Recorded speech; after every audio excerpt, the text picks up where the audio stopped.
Fab Friday here. And guess what? I have the fabulous guest on my FAQ Friday, Henry Doyle, once again of Heaps and Doyle.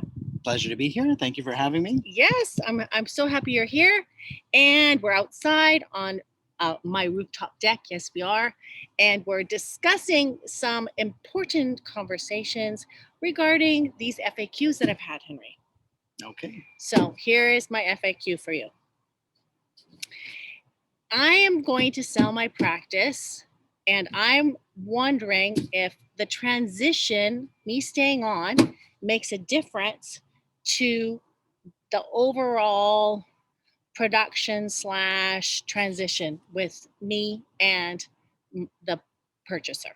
So is the practice worth, to reword what you said, so is the practice worth more if I do a great transition versus if I said, here's the keys, I'm going fishing tomorrow? Yes, I think that's what they're Okay. inferring when they were talking to me, and they were asking, like, I'm not sure I want to stay on. I would if it made a difference for me and / the purchaser. Okay. No, great question. And we sell practices where there's that transition where it's like, here's the keys, I'm going fishing, and one person leaves, the other person comes in, and we've seen some great successes there. We have other practices like my dentist who wanted to stay on for 5 years on a reduced basis. So everything's sort of in between. But I think in order to maximize the value of your practice, if you're thinking, I want to retire, say or leave the practice completely in a year, then a year prior to that, you should start looking at selling it. So let's say selling takes 6 months. It's about 18 months before you actually want to be completely done. And that would give you the opportunity to do a year transition versus say, well, I'm going to work and then I'm going to sell it and then I'm done.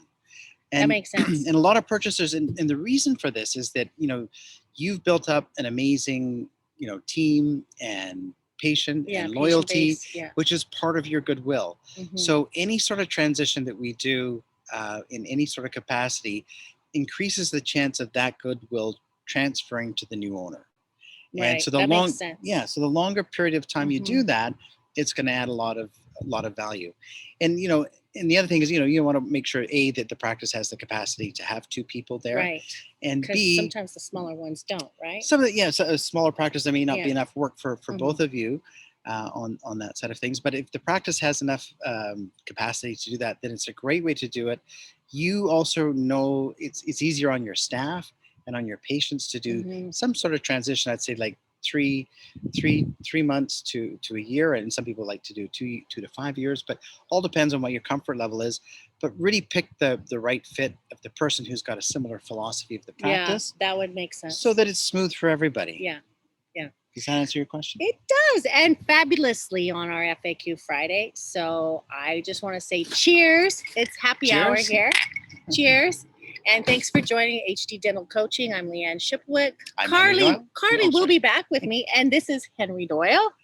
And we just want to say have a great weekend and happy Friday, right? Happy Friday. Cheers. Bye.